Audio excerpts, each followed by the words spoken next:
So in your past, we start off with the Magician. This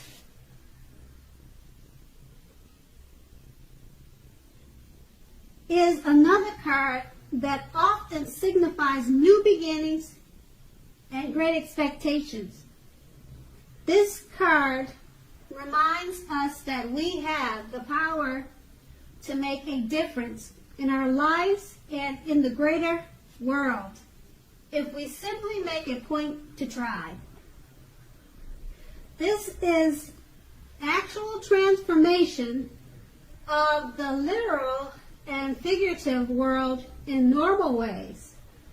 You are not going to have it all handed to you on a plate, but you have the potential to have that plate and a lot of what's on it if you do the magic yourself. The Magician is all about action. If you do nothing, you'll get nothing. If you want to know what to do, then just do something, because anything is better than nothing. In other words, if you don't try, you won't get. And to clarify this, the card below is the Three of Pentacles, which is a very positive card, particularly with regard to work, career, questions, but it's a good overall card that you are in general doing well. The Three of Pentacles tells you that the people around you appreciate you and your efforts, and they notice the quality of what you do, even if you don't get a paycheck. The Three tells you to keep doing what you're doing as you are on the right track. Although there is always room for improvement, you don't need to scrap anything and start again. So with these two cards, which are two positive cards, enjoy your new beginnings and great expectations. People around you appreciate you and your efforts. You're on the right track. Keep doing what you're doing. Just remember that. And that was your past. So now on to the present. We have the Ace of Swords. As with the aces, the Ace of Swords can indicate a new beginning of some sort in your life, possibly on several fronts.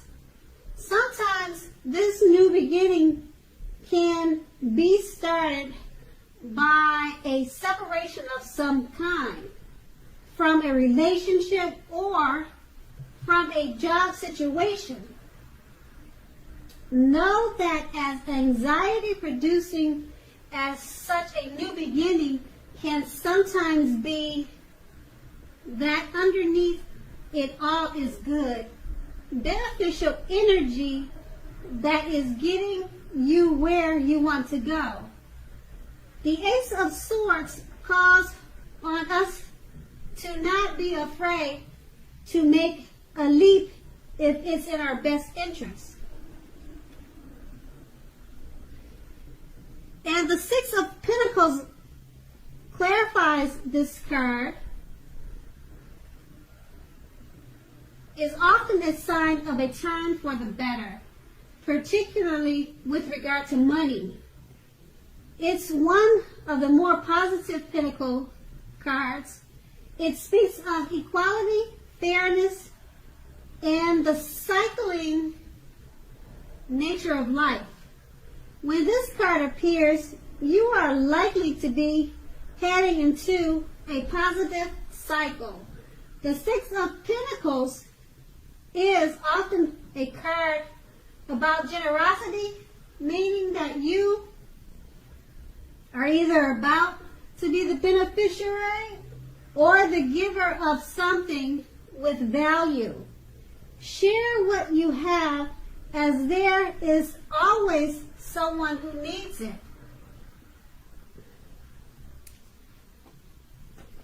So with the two of these cards,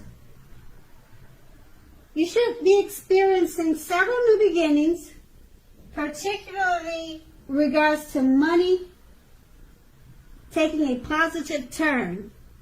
And that was your present. So let's go on to the challenge. Okay, your challenge starts with the Five of Swords. You're likely to find yourself with some mixed feelings about life in general and about a few people in particular. Don't ignore these, but don't feel like you have to speak every word you're thinking and feeling either, as you could ruin the very thing that you want the most, such as close, intimate relationships with your friends and lover. Think several times before you really let someone have it, even if they deserve it. Pick your battles. And that card is clarified by the Judgment. The Judgment card can be a card about jumping to conclusions, decisions, and of course, judgments which are too hastily made. If you are prone to such things, this is a clear signal to slow down and give things more thought and to give people more chances. This can also be a time of fundamental spiritual awakening. So with these two cards, make sure to think several times before you speak your mind or let someone have it, because you may be jumping to conclusions. Your judgments may be too hastily made. And that was your challenge. And let's go on to the outcome, which starts with the Six of Swords. This is a great time for travel of any sort. It also can indicate movement, a change in where you are inwardly. Usually this is a change for the better, whether the context is internal or external. Think about where you want to be. It's clarified by the Knight of Swords, which actually brings a fairly upbeat and cheerful energy. The Knights often mean that someone or something desirable is about to seek you out. The Knight of Swords also points to your physical, emotional, and spiritual energy being at a peak. If you are waiting for news from someone or something, you are likely to like what you hear. The Knight of Swords can point to lots of activity, travel, being out and about, getting things accomplished. You are likely to feel like waiting for anything to come to you. You're unlikely to feel that way, which is a good thing. So go after your heart's desire. And that was your outcome. Okay, Capricorns, thank you so much for listening. I hope it's a great month for you. And I hope you have a great day.